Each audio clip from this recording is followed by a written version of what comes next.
नमस्कार किसान भाइयों, मैं टीम ग्रामोफोन से फ़हीम हुसैन। आज हम बात करेंगे कंपोस्टिंग बैक्टीरिया यानी कंपोस्टिंग कल्चर के बारे में, जो कि हमारे खेतों के लिए अति आवश्यक है।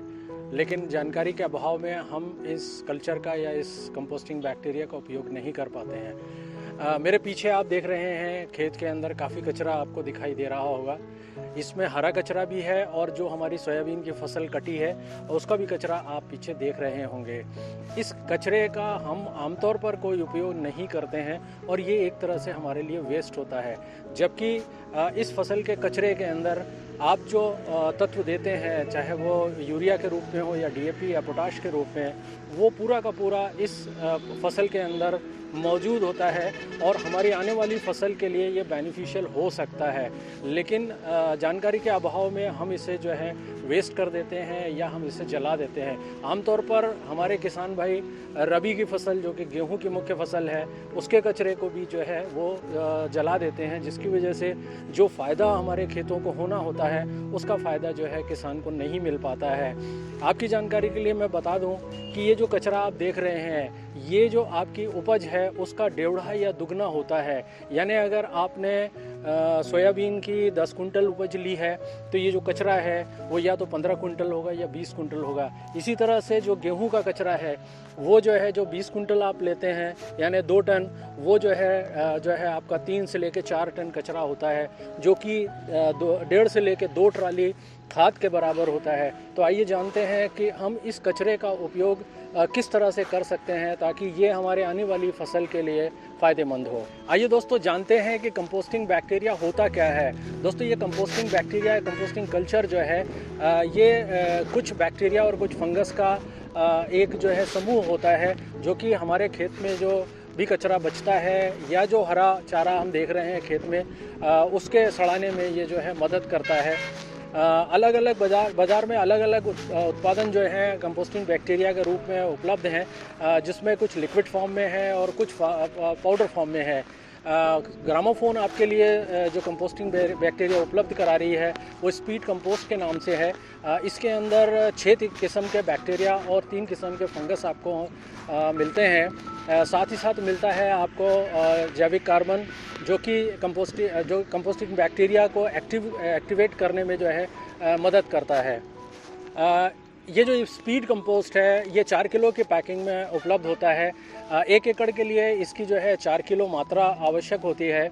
सोयाबीन का अगर आपका खेत है तो आप 1 एकड़ में 4 किलो स्पीड कंपोस्ट के साथ जो है 10 से 15 किलो यूरिया का मिक्स करके आप इसको अगर ब्रॉडकास्ट करते हैं। उसके पहले की जो आवश्यकता है वो मैं आपको और बता दूं कि इसको आपको जो है जितना भी कचरा आपके खेत में है, इसे कल्टीवेटर की मदद से आप ज़मीन में अच्छी तरह से मिला लें और उसके बाद फिर जो है इस मिक्सचर को, जिसके अंदर 15 किलो आपका यूरिया और 4 किलो कंपोस्टिंग बैक्टीरिया है, उसको आप खेत के अंदर बिखेर दें।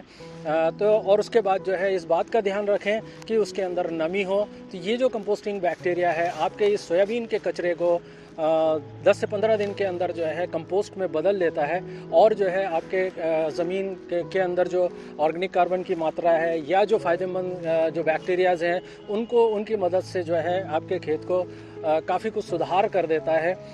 इस कंपोस्टिंग बैक्टीरिया का उपयोग जो है आप 2 जगह और कर सकते हैं। एक जो है आपकी गोबर की खाद के ऊपर भी आप इसका उपयोग कर सकते हैं। तो आपका जो कच्चा गोबर है उसके ऊपर भी आप इस्तेमाल कर सकते हैं। 1 टन के लिए आपको जो है 1 किलो स्पीड कंपोस्ट की आवश्यकता होगी और उसमें आप 5 से 10 किलो यूरिया का जो है मिश्रण कर सकते हैं।